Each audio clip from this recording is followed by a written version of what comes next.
There's this saying that's been around forever. If you don't see it, how do you know you can be it? If your example of right was always male, do you think it would occur to you naturally that you as a woman have the authority to be whoever and whatever you want to be? Do you think you'd easily come to believe that you have the right and the power and the might to pursue your own dreams just for yourself? Or do you think it's possible that you might seek permission or even approval from people other than yourself because that was your normal? I was raised with a voice of authority that was male. My daddy is a strong and very forceful personality, and he demanded total obedience. I learned to live in hope of his approval and terrified of his displeasure. Then I met my husband when I was 19 years old, and though he is a very different kind of man, I can recognize in retrospect that I transferred my feelings about my father to my husband. I was utterly codependent. I lived every day to please him and make him happy, and if he was unhappy, even if it wasn't about me, it was crippling.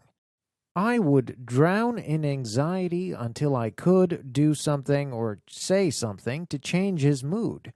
I remember about 7 years ago he'd had a bad day at work, and he was really frustrated when he got home. I went immediately into fix-it mode.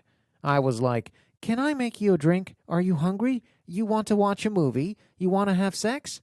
And he looked at me firmly but very kindly and said, "Rachel, I'm in a bad mood and I'll get over it. It's okay if I'm upset. You don't have to make it better. It's not your job to make sure I'm happy." Holy crap, you guys. It was a freaking epiphany. It really never occurred to me that I should just let him process his feelings, and it wasn't my job to fix them. I had been raised in a house where we did everything possible to keep Daddy happy, and I didn't know there was any other way to be.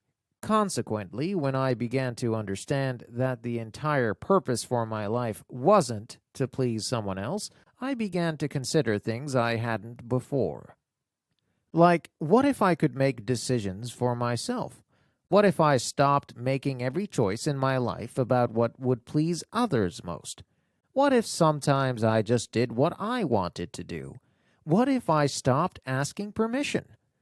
I didn't even realize I was doing it back then, but for the first probably 10 years of my marriage, I had asked Dave's permission to do everything.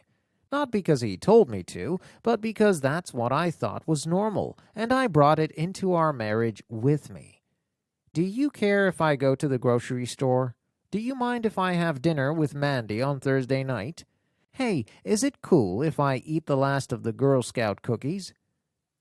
I did this years before we had children, so this wasn't even like a, "Hey, I want to do this activity and I'm going to need you to cover childcare" sort of thing. This was me seriously needing his sanction to do anything in my life because I didn't want my desires to inconvenience him in any way. I look back on those years and I thank God that I married a good man. It would have been so easy for him to take advantage of me or abuse the power he had over me if he'd been inclined to.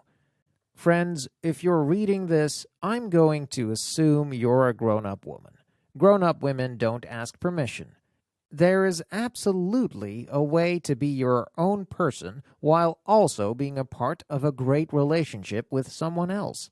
It is absolutely possible to manage your priorities, your responsibilities, and your personal desires in a way that stays true to you and the people you love. It happens when you stop asking permission to be yourself. It happens when you stop caring more about what they think of your dream than what you think of your dream.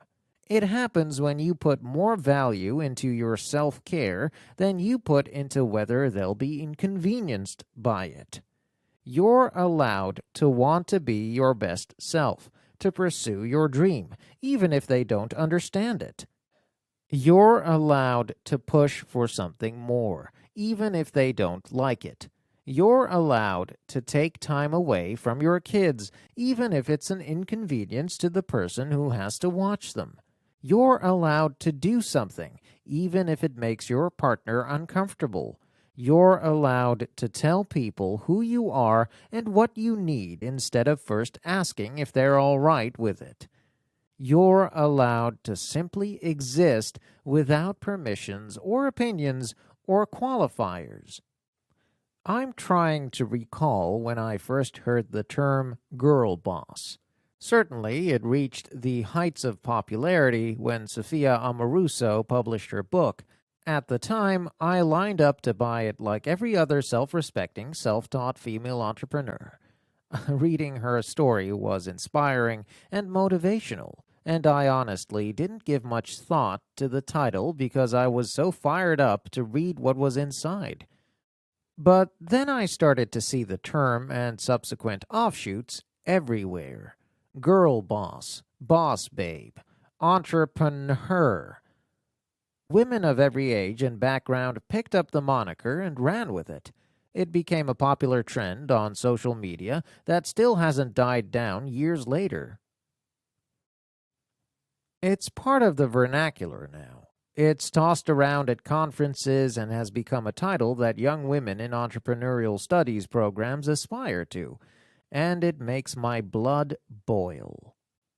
I want to stand on a soapbox and rant about this particular topic and how it plays into the male voice of authority, but instead I'll ask a question.